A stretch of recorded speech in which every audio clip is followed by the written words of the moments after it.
Tonight on ABC News Live Prime, bone-chilling and life-threatening cold sweeps the country.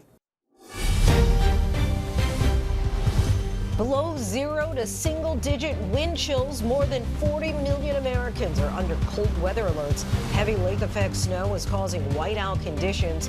A brief reprieve until the next Arctic blast blows in. Chief Meteorologist Ginger Z is tracking it all. I'm Mary Bruce at the White House. Tonight, NATO's warning to the president about his push for Greenland as his new tariff threats rattle the markets. 1 year ago, President Trump began his second term in office with sweeping pardons, forgiving the crimes of nearly 1,500 people connected to the bloody, chaotic January 6 riots. Since then, those pardoned and those injured during the insurrection have been either emboldened or embarrassed by the president's move. The first battle of the Second American Revolution was January 6, 2021. But can you understand can you understand how a comment like that can cause violence? Can incite violence? Would you have told that to George Washington? The pardons, what little shred of justice and accountability there was, is long gone. The pardons completely erased that. The Justice Department issues subpoenas to Minnesota Governor Tim Walz, Mayor Jacob Fry, and 4 other officials in the state, accusing them of obstructing ICE agents during the Trump administration's violent immigration crackdown in Minneapolis. The Beckham family feud on display for the world to see. Tonight, soccer icon David Beckham breaks his silence following allegations by his son condemning the family. A spectacular show in the sky. What's triggering this northern light display as far south as Alabama? Fury as fuel. Jeanette McCurdy is out with a provocative new novel channeling the anger and pain of her own life experiences. Anger is so mobilizing for me. I find it so useful. From ABC News, this is Prime with Linsey Davis. Good evening, everyone. I'm Linsey Davis. Thank you so much for streaming with us. It is a busy Tuesday night, and we begin with those freezing cold temperatures crippling parts of the country. A new Arctic blast is on the way with up to a foot of lake-effect snow in some areas. Below zero to single-digit wind chills from the Dakotas to Maine into New York. The freezing temperatures even reaching into the deep south. There were dangerous driving conditions over the last 24 hours. Heavy snow and wind caused whiteout conditions in Buffalo. Planes were seen landing in near zero visibility at the airport in Rochester, New York. With weather conditions so bleak in much of the country, we have an emergency medicine doctor who joins us to talk about the health effects that we could see from the cold. Our Ginger Z has the latest forecast. But first, here's ABC's Stephanie Ramos. Tonight, heart-stopping new video of a dramatic rescue in below zero wind chills. Flames shooting out of an apartment building south of Grand Rapids, Michigan. My baby, please, my baby. Firefighters using a ladder, carefully pulling a young child out of a third-floor window before rescuing 2 adults and a pet cat. That brutal Arctic blast gripping nearly half the country and invading the Northeast. Temperatures in New York City feeling more like the single digits. Postal worker Frank De La Hoz telling me he's bundled up. I don't know, maybe 4 to 5 layers of clothes. 4 to 5 layers. Does it work? Yeah, absolutely. I'm not feeling anything right now. At Chicago's O'Hare Airport, hundreds of flights delayed after a water pipe burst at the main control tower. We're not able to provide air traffic control services at this time. That tower evacuated for nearly an hour. The FAA now investigating the cause. And Linsey, we saw that incredible fire rescue. Firefighters saving 3 people in the brutal cold. Officials say frostbite can set in just about 30 minutes in those conditions. Linsey. Our thanks to Stephanie. And we turn now to Chief Meteorologist Ginger Z with the forecast. You just feel it as soon as you open the door. Yes, Linsey, and you think this is bad, wait till the weekend because it's going to get worse. I'll show you single-digit wind chills still possible tomorrow from Hartford and Boston back to Detroit. We'll be more like 12 as we get out the door in New York City and Philadelphia. But these numbers moderate for a couple days before the big next push. And this area actually could be some of the coldest in years for folks. It comes in for the weekend, and it meets up with a lot of moisture, both from the Pacific and the Gulf, and has a lot of lift with it. And that's why we think there's a near crippling type event happening anywhere from the plains like Texas over to South Carolina and the mid-Atlantic as we go through this weekend. So let me time it out a little bit better for you. We already have some winter storm watches that are up. This is for Friday through Saturday, basically. I think travel will be nearly impossible. I-35, I-20, I-40 in the highlighted regions here. That includes Little Rock, Oklahoma City, Shreveport, Dallas. Remember, some people are going to be getting that ice accretion, meaning that you have glaze of ice that makes it like a skating rink, and others will be getting significant snow in places that do not do well with snow. So anyone there, Memphis to Nashville, Atlanta, South Carolina, North Carolina, up into Virginia, will all be talking about it going through Saturday night. Then on Sunday, it starts moving to the mid-Atlantic and even northeast. So, Lindsay, we're going to be watching this one for days, and behind it, that cold air sticks around for days, so people could lose power and then be in the depth of the really cold air. And it already feels crippling as it is, but only is going to get worse. Ginger, our thanks to you. As extreme winter weather grips much of the country, we're joined now by Dr. Stephanie Widmer to explain how winter weather can impact your health. Thank you, Doctor, so much for joining us. Cities and states across the country are experiencing extreme cold and winter weather that people may not be used to. From a medical standpoint, what steps should people be taking right now in order to protect their health and try to safely prepare for the weather? So the thing is preparation and layering. Dress in layers that trap heat, cover exposed skin, limit your time outdoors, and actually try to avoid alcohol, which can increase heat loss. This is especially true if you have underlying chronic conditions like heart or lung disease.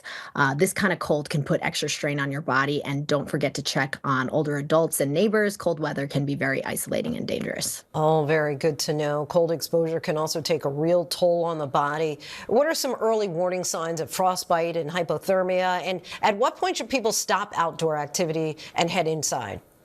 Sure. So early frostbite can look like numbness, tingling, skin that turns pale or waxy, and especially in areas that have less circulation, like the fingers, toes, ears, and the nose. Hypothermia is more systemic. You'll see uncontrollable shivering, sometimes confusion, slurred speech, clumsiness, or extreme fatigue.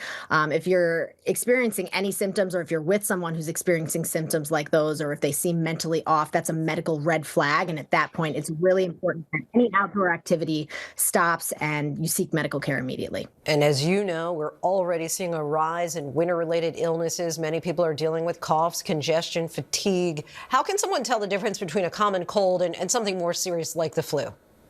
Sure. So the reality is you may not be able to. Symptoms can vary from person to person. But classically, I like to think of it in terms of timing and severity. So a common cold may come on gradually and be more mild, like runny nose, congestion, maybe a sore throat, and the flu tends to hit you much more suddenly and more severely. High fever, severe body aches, chills, extreme fatigue. In the emergency department, sometimes people say they feel like they've been hit by a truck, and that's often the flu. And just remember that the flu can be dangerous, especially for children, older adults. If symptoms are severe and include anything like chest pain, shortness of breath, or inability, so you're so weak that you can't walk, then it's really time to seek medical attention. All right. All very helpful. Dr. Stephanie Widmer, we thank you so much for your advice. Thanks for having me.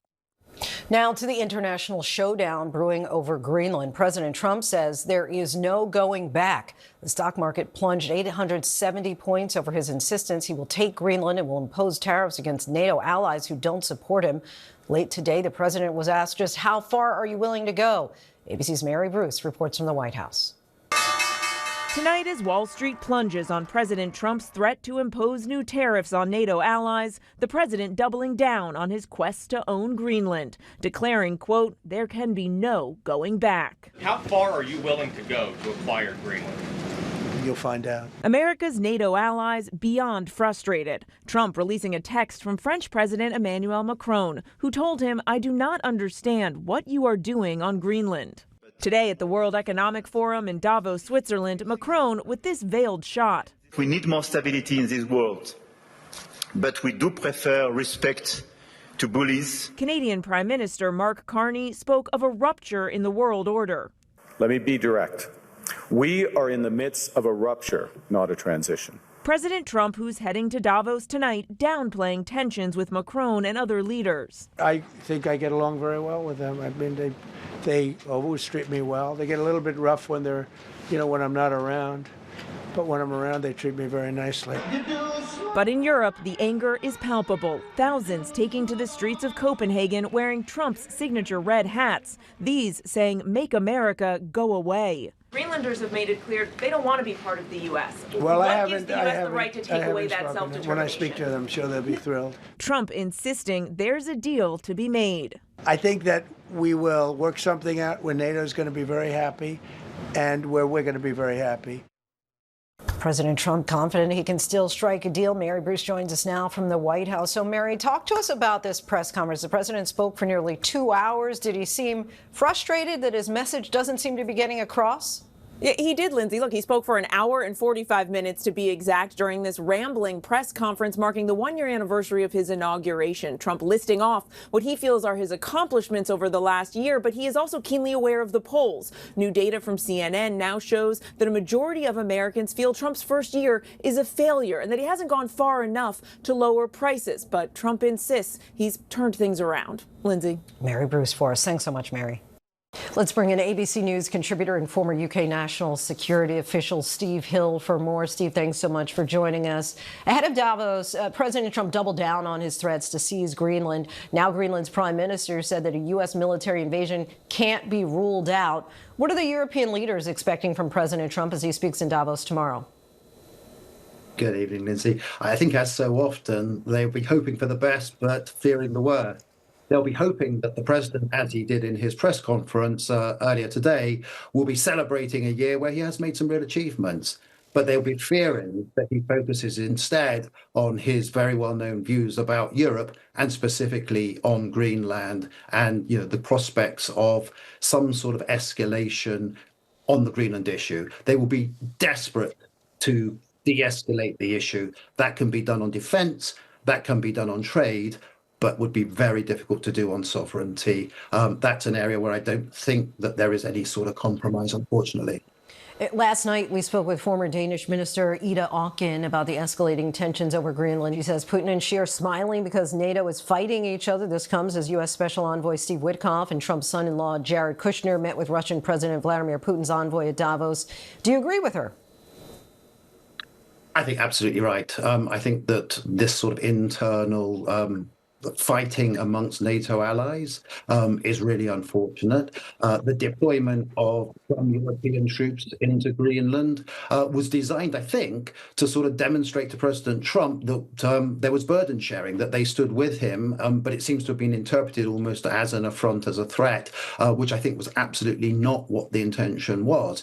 It was there as part of what I think President Putin and President Xi need to remember, as part of a collective defense against Russia and against China. And that is where we all do share an interest, and we are stronger together than divided, absolutely clearly. But hopefully, as was hinted by the president in his press conference, we will see something a little bit more positive unveiling over the next few days.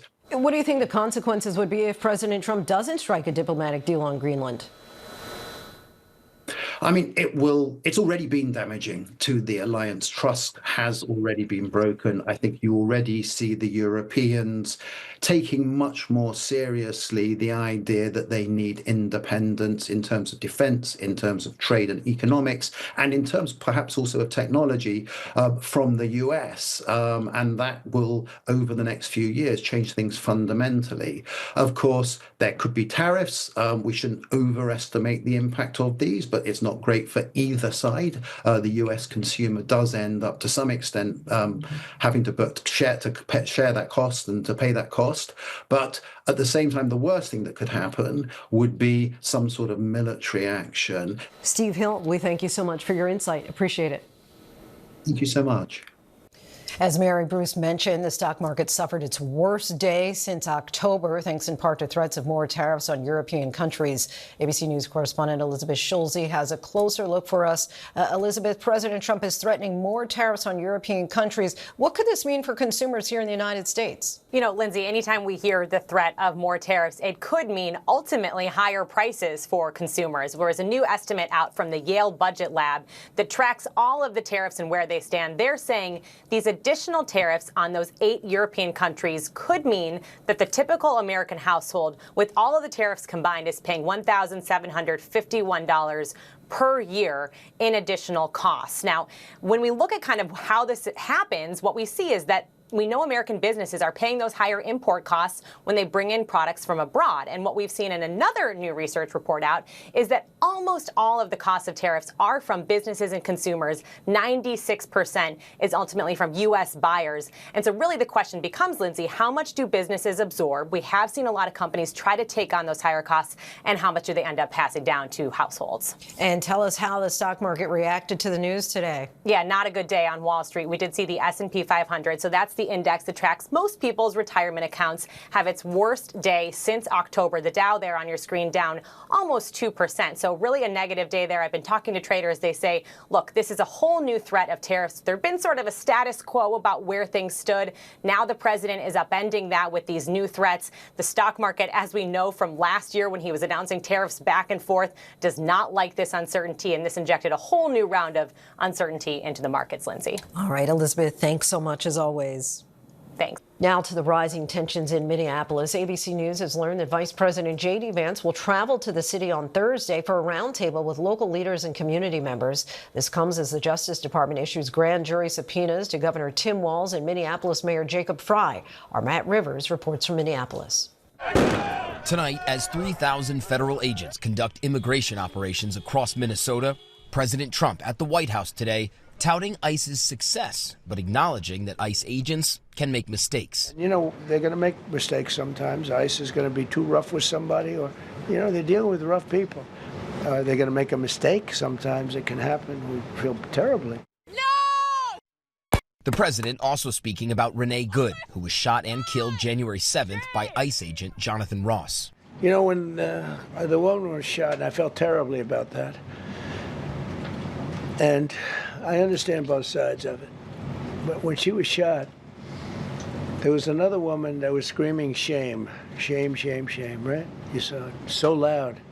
She was like a professional opera singer. She was so loud and so professional. The president's words come as ABC News has learned the Justice Department's investigation into state and local officials is widening. The DOJ serving grand jury subpoenas to Governor Tim Walz, Attorney General Keith Ellison, the mayors of Minneapolis and St. Paul, and 2 counties' attorneys, as they investigate whether any of them have conspired to impede ICE operations that have been going on since December in the state. This is all Minnesota, every one of them. In the White House briefing room today, President Trump held up pictures of people he said were violent criminals arrested in Minnesota, calling them the worst of the worst. This is what the people are trying to protect, because all ICE wants to do is get them out of our country, bring them to prisons and jails and mental institutions from where they came. That's all they want to do. They're patriots. But local officials say weeks of violent traffic stops, tear gas, and protests is taking its toll on businesses, hospitals, and even law enforcement. Brooklyn Park Police Chief Mark Bruley describing multiple instances of their own officers, all people of color, being stopped by ICE agents while off duty. If it is happening to our officers, it pains me to think of how many of our community members are falling victim to this every day. It has to stop. Linsey, Attorney General Keith Ellison responding to those subpoenas, calling them highly irregular. Minneapolis Mayor Jacob Frey, Minnesota Governor Tim Walz previously saying they're being targeted for pushing back against the administration. Linsey? Matt, thank you. For more now on the rising tensions in Minneapolis, I want to bring in our ABC News contributor and former acting undersecretary for intelligence at the Department of Homeland Security, John Cohen. John, thanks so much for joining us, as always.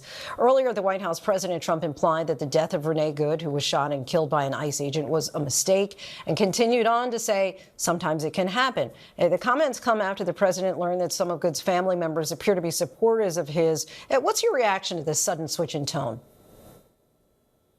Well, I'm not sure it's a switch in tone, but he's right. Mistakes do happen. But in order to maintain the public trust, when that mistake causes a person to be killed, then the most important thing for law enforcement to do is to conduct a transparent, objective, and thorough investigation into the circumstances. Because one, if there were legal issues with the shooting, you're going to want to uncover those and take action. Secondly, if there were training or administrative issues, even if the shooting was considered justified, you're going to want to address those. And finally, you want to maintain the public's trust. And the only way the public will continue to trust law enforcement or government organizations is if they think that that organization is being honest. The Justice Department has now issued grand jury subpoenas to 5 Minnesota Democrats. As you know, officials say that the investigation centers around whether they've been obstructing federal law enforcement amid widespread anti-ICE protests. Are these subpoenas justified? We don't know. Look, I think it's important for people to understand that local authorities are not required to aid federal authorities in the enforcement of immigration laws. Secondly, the federal government cannot compel a state or local authority to enforce immigration laws. Now, many jurisdictions do aid federal authorities in these efforts, but they do so voluntarily. Look, if you're not allowed to obstruct a federal investigation, and if the federal government has information that these officials actively and intentionally tried to obstruct a federal investigation, then they should investigate it. But if they're trying to compel the local authorities to be more supportive, there are better things that they could be doing. They could be working with local authorities to go after violent criminals. Local and federal law enforcement work all over the country every day to go after gang members, drug traffickers, and violent criminals, whether they're from the United States or they're immigrants. They can be working with local authorities to have those authorities provide more rapid notification when someone subject to removal is booked into a local jail. They can be working with local authorities to ensure that there are quicker responses when there are unlawful efforts to interfere with federal investigations or demonstrations. My concern, and what's keeping me up at night, is that what we are seeing over the past months is a degrading or eroding of the relationship between federal law enforcement and state and local law enforcement, not just in Minnesota, but all across the country. And if that becomes a bigger issue, then our communities are going to become much less safe. Now, you just talked about the erosion of that relationship, so I want to shift gears slightly, but focusing on that, because the intel that we get from our global allies, that helps us both domestically and internationally with issues like immigration. Do you see that being jeopardized as trust erodes between us and our allies? Yeah, the reaction to some of our positions, whether it's the military action we took in Venezuela, some of the activities or interactions we're having with Europe and our NATO allies, is really disconcerting. Look, I can't, in my time at DHS as the counterterrorism coordinator, I can't even count the number of terrorist operations that were disrupted or known terrorists that were either captured or killed because as a direct result of the intelligence provided or the cooperation provided by our allies in NATO and other parts of Europe and other parts of the world. Daily, we share information with European countries, with Canada, with countries in Latin America that help us prevent terrorists, spies, or criminals from traveling abroad and coming into the United States to engage in violent or otherwise illegal activity. Our surface and submarine fleet rely on ports all across Europe and other parts of the world in order to maintain our global posture. So, if our relationship with our allies erodes, then the safety of the American people is degraded. John Cohen, we thank you so much for your time, as always. Actor Timothy Busfield appeared in court for a detention hearing today. Attorneys argued about whether he should remain in custody or be released as he awaits trial for child sex abuse charges. ABC's Trevor Ault is in New Mexico with the latest. Tonight, a high-stakes hearing for West Wing actor and director Timothy Busfield. All right. A New Mexico judge allowing his release from jail as he awaits trial for child sex abuse charges. Prosecutors wanted him to remain locked up. The pattern is all touching. There's a pattern of his conduct. Shackled in an orange jumpsuit, Busfield taking vigorous notes, his wife, actress Melissa Gilbert, seated behind him, crying at the ruling. When did you enter the U.S.? Busfield is accused of inappropriately touching 2 child actors he directed on the set of the TV show The Cleaning Lady, allegations he vehemently denied in this video obtained by TMZ. I'm going to fight it with a great team, and I'm going to be exonerated. Busfield's defense team argues the boys' parents have a history of fraud and wanted revenge for the actors being recast on the show. The prosecution claims Busfield is a threat to the community with a history of predatory behavior, arguing a therapist alerted the authorities. The parents are not the ones making these allegations. The kids didn't even disclose to their parents. They disclosed to a neutral third party. Today in court, the director of photography for The Cleaning Lady testified it wasn't possible the alleged abuse happened on set. At any given time, if the child was on set, there was at minimum of 10 people there on the set with them. It's just how it works. Trevor Ault joins us now. Trevor, so what are some of the conditions of Busfield's release? Well, there are several of them, Lindsay, including no unsupervised contact with any minors, but he is being released on his own recognizance, and his movement, his location is not being limited. It means that through this trial, and up until that happens, he can go back home to upstate New York. We actually have been just hearing just a moment ago over here from his defense attorneys and from his wife, Melissa Gilbert. Melissa Gilbert was moved almost to tears, she said, from the support that they have received and for her gratitude for this ruling. His attorneys say that they are going to head to jail to pick Timothy Busfield up tonight, and that they feel very optimistic that he will be found not guilty when it comes to the trial. Lindsay? Trevor Ault for us. Thanks so much, Trevor. The jury is set to hear closing arguments tomorrow in the trial of former Uvalde school police officer Adrian Gonzalez.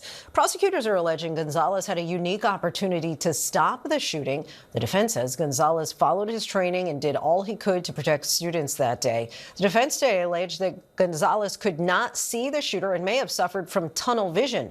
Gonzalez has pleaded not guilty. 21 people died in the Robb Elementary School shooting in 2022. Coming up, it's been 1 year since President Trump's January 6 pardons. We check in with those affected, and many have taken different paths since that historic day on the Capitol. Here we are, 5 years later, still waiting for justice and waiting for accountability. How do you feel about the pardons? The pardons, what little shred of justice and accountability there was, is long gone. The pardons completely erased that.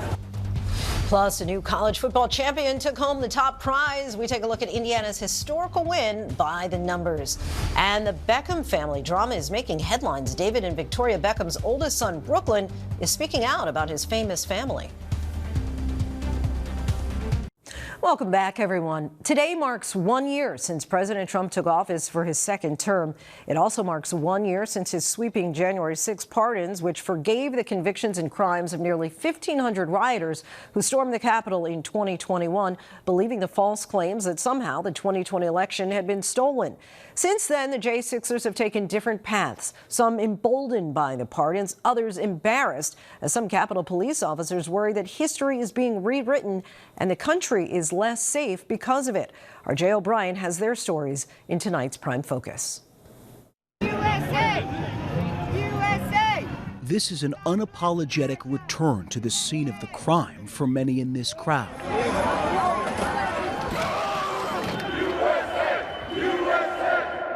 A crime that resulted in the largest FBI investigation in American history.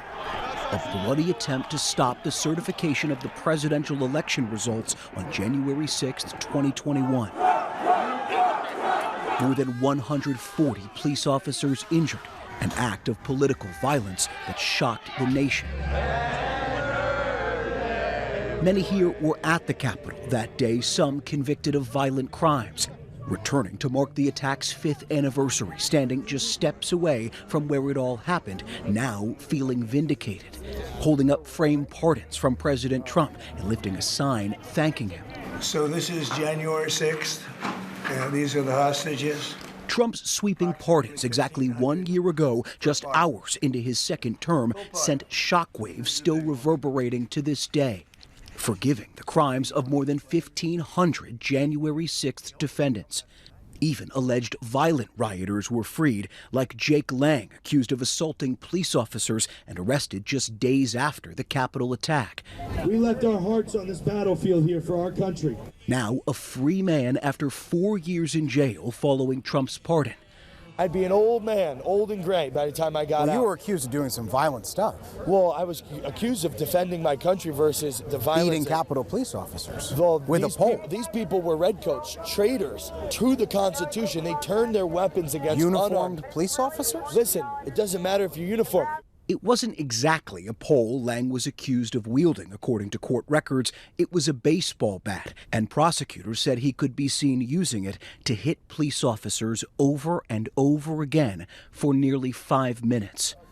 On the 5-year anniversary of January 6th, Lang was back, standing again in front of the Capitol Police and shouting his threats into a bullhorn. The J6ers are free. Watch your back. You pointed to this building when you were speaking earlier. Yeah. And you called it a battlefield. This was a battlefield. And do you really believe that? This was the first battle of the United States? The first battle of the Second American Revolution was January 6, 2021. But can you understand how can you understand how a comment like that can cause violence? Can incite violence? Would you have told that to George Washington? Not long after we spoke with him, Jake Lang traveled to Minneapolis, where he led an anti-immigration march and was chased through the streets by counter-protesters.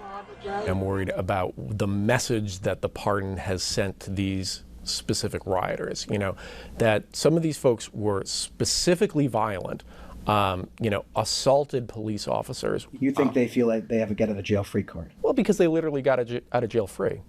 Brendan Ballou was one of dozens of federal prosecutors who helped convict January 6 defendants. He resigned from the Department of Justice just 2 days after Trump returned to office and issued those pardons. I think it says that if you are sufficiently loyal to this president, that you can enact violence in his name without consequence. Ballou brought his concerns to a House Democratic hearing also on the attack's 5th anniversary. Seated right next to him was Winston Pajon, a former Capitol police officer who we first met 2 years ago. They moved with me from D.C. Painting his memories of January 6th to help cope with PTSD. We were so outnumbered. There just were not enough of us. We found Winston again when he returned to the Capitol.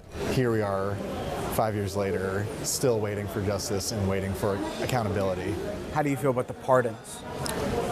The pardons, what little shred of justice and accountability there was, is long gone. The pardons completely erased that. The idea that violent criminals would be released to our streets, to our communities, and our neighborhoods is completely unacceptable. At least 33 pardoned January 6 defendants have since been arrested again for different alleged crimes. Some serious offenses like assault and aggravated kidnapping. Even one arrested for allegedly threatening to kill House Minority Leader Hakeem Jeffries. So far, more than a dozen ran for public office and lost. At least 3 more, including Jake Lang, are running this year. Trump also granted clemency to leaders of the Proud Boys and Oath Keepers, convicted or charged with seditious conspiracy. Prosecutors saying they tried to use the Capitol attack to stop the peaceful transfer of power. Some even visiting the Capitol after their release. And then there's Pam Hemphill. Political hostage, that's an insult. No, you broke the law. Hemphill went from a far-right celebrity, the so-called MAGA granny, to a fierce Trump critic. For years, she vowed to return to the Capitol and make amends with the police officers who kept her from being trampled on January 6th. And on the 5-year anniversary, Pam was back with this message. I am truly sorry from the bottom of my heart. Hemphill and at least one other January 6 defendant were the only rioters to publicly reject their pardons from President Trump. They were unbelievable patriots. In the 5 years since the attack, President Trump has ramped up a campaign to rewrite the history of January 6th. Also, on the anniversary, the Trump White House released an official webpage repeating the lie the 2020 election was stolen and blaming Capitol Police, not rioters, for the violence, saying falsely that it was law enforcement who turned a peaceful demonstration into chaos. If the president can get people to either forget or accept the attack on the Capitol on January 6th, then they will accept any attack on democracy. This was the largest FBI investigation in American history, right? Thousands of prosecutions. Does it erase all of that work to pardon these rioters? No. I actually think it's impossible for somebody to actually see the record from January 6th and understand anything other than the truth. Our thanks to Jay O'Brien for that. And coming up, the first time ever the Indiana Hoosiers are college football national champions. We take a look at their improbable rise to glory by the numbers. And actress Jeanette McCurdy is out with a provocative new novel. She joins us live to tell us all about it.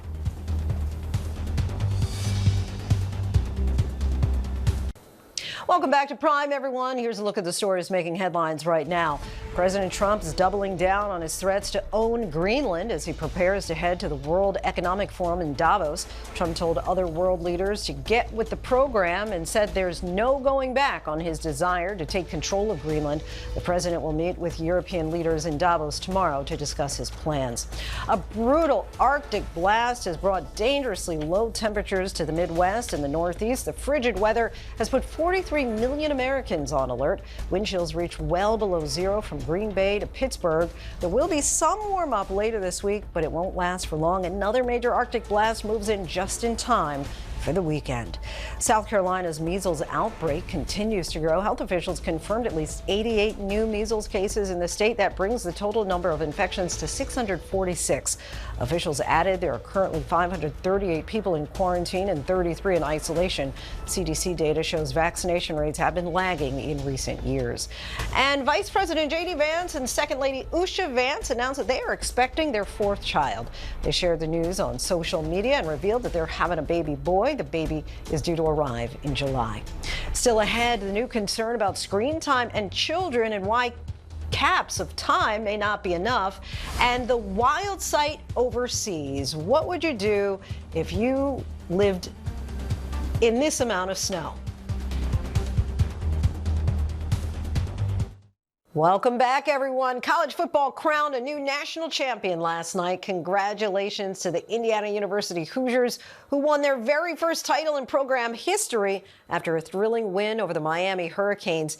Indiana was one of college football's best teams from start to finish this season, but this win culminates one of the most incredible turnarounds in sports, with the Hoosiers going from a long history of losing to the top of college football in just 2 seasons. Let's take a look at Indiana's improbable rise to glory by the numbers. The Hoosiers held off Miami 27-21. They finished 16-0 this season, the first major college football team to do so since Yale back in 1894.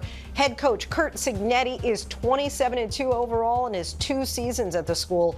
Compare that to Indiana's 9-27 record over the 3 seasons before his arrival. In fact, Indiana football has 715 losses all time, currently the second most of any Division I football program.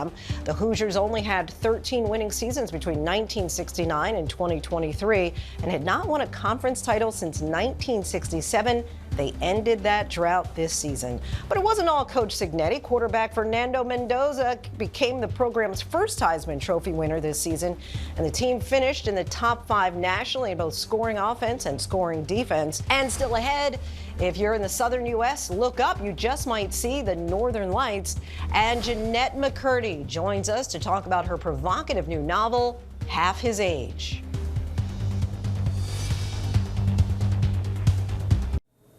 The Northern Lights visible in the southern U.S. David and Victoria Beckham family drama continues, and snowpocalypse buries towns in Russia.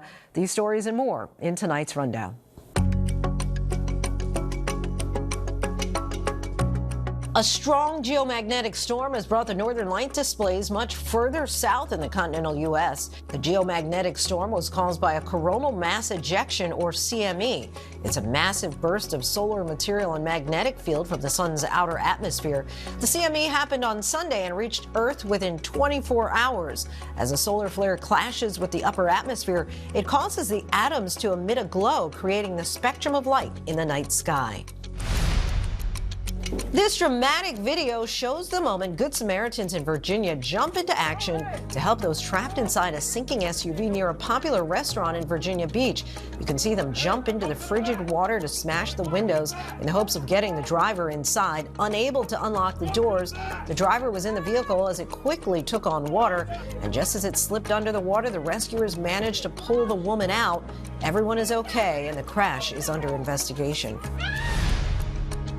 Brooklyn Beckham is opening up on his ongoing feud with his parents, saying he is not interested in reconciling with his world-famous parents, soccer star David Beckham and singer and designer Victoria Beckham. Brooklyn Beckham came forward with a lengthy statement on social media claiming that throughout his life, his parents have controlled narratives in the press and placed countless lies in the media, mostly at the expense of innocent people, to preserve their own facade. He finished writing that he had been controlled by his parents and had grown up with anxiety. ABC News has reached out to Brooklyn, Victoria, and David Beckham, as well as his wife, Nicola Peltz. Children are growing up in an increasingly digital world, which affects sleep, learning, and mental health, making screen time limits alone no longer enough, according to new guidance from the American Academy of Pediatrics. The study marks a departure from previous thoughts on screen use. The study highlights the problem with in-app design features that are engagement-based and deter users from healthy digital activity. The new guidelines offer parents advice for effectively managing a child's digital use, including being more selective about the quality of the sites and apps that they visit. OpenAI says it's on track to unveil its first physical device this year. The AI company offered very little details other than a prospective timeline for release, but said the new device would be more peaceful than a smartphone. Russia's Far East buried in its heaviest snowfall in 60 years as a winter blast swept across Asia. Transportation across the region was interrupted with ground stops happening as far as northwest Japan. Officials say the weather was related to cool air coming from the Arctic.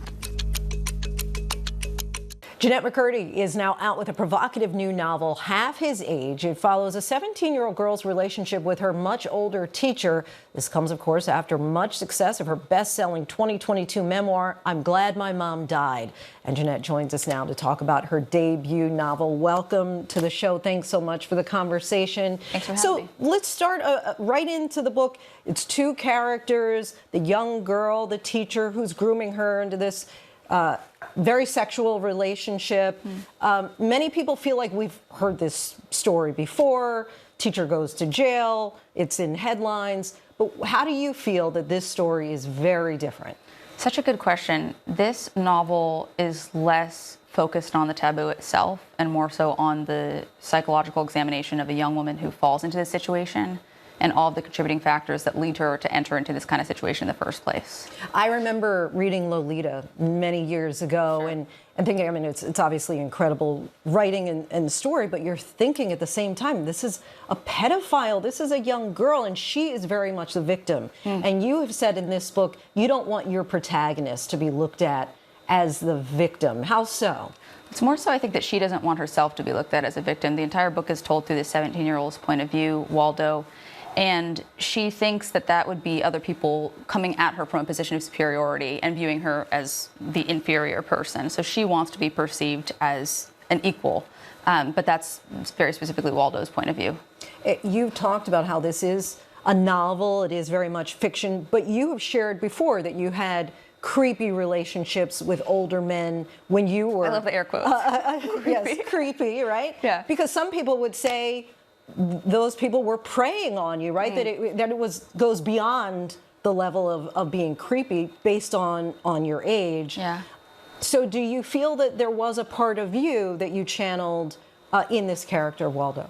Definitely the seed of the idea came from a personal experience of mine, kind of an amalgamation of personal experiences of mine. But ultimately, you know, Waldo is entirely her own character, and this is its own story, and I really hope that people can read it as its own story. I'm aware people are going to project me onto this character, onto this novel, but I do think that would be a misread. It really is its own story. You've talked about your own rage and anger. How much of that experience was would you say, cathartic for you in writing and kind of putting that to paper? Anger is so mobilizing for me. I find it so useful. I spent much of my life really suppressing it, and now I'm able to channel it effectively, I think, at writing. It's where I think I write my best work from. And this character, Waldo, is so in the same position where she's really suppressing her rage that she's feeling toward this dynamic and unable to articulate it and unable to make better choices for herself.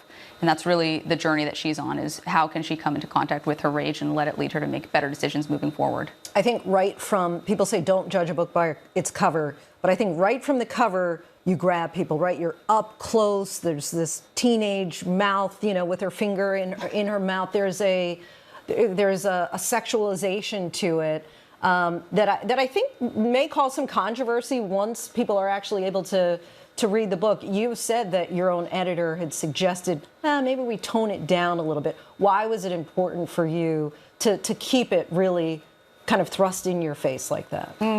Such an important question. I never write anything for the sake of shock value. It's so important to me to not do that. I try to write from a place of truth. I'm pursuing truth genuinely, and I can't help it if truth is uncomfortable or shocking, which I think it oftentimes is. I think that's what makes it something truthful. Is I think it takes us off guard when we hear or read truth, and that's what I've tried to do with Half His Age. You said that you needed to leave acting basically because it was important in your recovery. Do you think it's something you'd ever go back to? Potentially down the line if I wrote something for myself, but for now I'm so thrilled to be writing novels. I love Half His Age, and I actually just adapted that into a screenplay, and so that's very much more where my focus is. Jeanette, we thank you so much for joining us. Really appreciate it. You can purchase a copy of Half His Age now wherever books are sold. And that is our show for this hour. I'm Linsey Davis. Be sure to stay tuned to ABC News Live for more context and analysis of the day's top stories. Thanks so much for streaming with us.